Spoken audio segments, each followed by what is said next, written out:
घाटे का व्यापार। घाटे का व्यापार क्या है? जिस व्यापार में घाटा लगेगा वो आपको नष्ट कर देगा, आपको गरीब बना देगा, आपको कमजोर बना देगा, आपको लाचार बना देगा, रोगी बना देगा, दुखी बना देगा। तो घाटे का व्यापार नहीं करना चाहिए। अब हम किसी को गाली दिए, वो तो हमें गाली देगा, पत्थर मारेंगे तो ईंटा से मार देगा, ईंट का जवाब पत्थर। तो ये है घाटे का व्यापार। इसी मुंह से मीठा वचन बोले तो वो हमारा मित्र हो जाएगा, हमें बहुत कुछ मिलेगा। इसी मुंह से कड़वा वचन।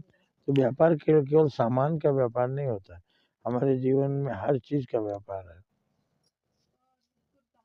भगवान को जाके पूजा प्रार्थना किया, भगवान से आशीर्वाद लिया, जितना लगाया उससे ज्यादा पाया। माँ के पैरों में हाथ लगाया, प्रणाम किया, माँ ने भर भर के आशीर्वाद दिया। ये है प्रॉफिट का व्यापार।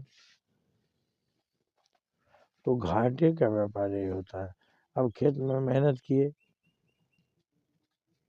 जुताई किए, बुआई नहीं किए तो जोतने का फायदा? घाटे का व्यापार। जब आप जोते हैं तो उसमें बीज डालिए, और जो बीज डाले हैं तो अंकुरित हो जाए तो उसको निराई और सिंचाई भी करिए, उसकी रखवाली भी करिए, तब आएगा प्रॉफिट का व्यापार। अंतिम समय तक भी आप चूक गए, फसल पक जाती है और आप रखवाली नहीं करते हैं, कोई माचिस मार देता है, पूरा खेत की फसल जल जाती है। ये हुआ घाटे का व्यापार।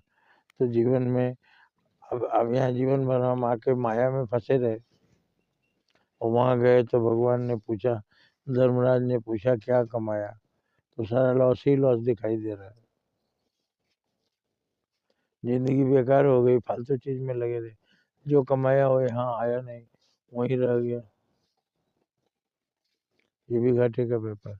1 साल तक क्लास किए, ध्यान नहीं दिए, घूम फिर करते रहे, फेल हो गए। ये भी घाटे का व्यापार। 1 साल जिंदगी का बर्बाद कर दिया ना। तो घाटे का व्यापार नहीं करना चाहिए। हर जगह हमें प्रॉफिट पर ही सोचना चाहिए। बुद्धू नहीं बनना है, बुद्धिमान बनना है। दुनिया कहे कि आदमी बहुत बुद्धिमान था। जो लड़का अपने माँ बाप की इज्जत नहीं करता, उसकी ज़िंदगी बर्बाद हो जाती है। घाटे का व्यापार। माँ बाप को दोस्त नहीं बनाया, फालतू लड़कों को दोस्त बनाया, गलत रास्ते पर ले गया, घाटे का व्यापार।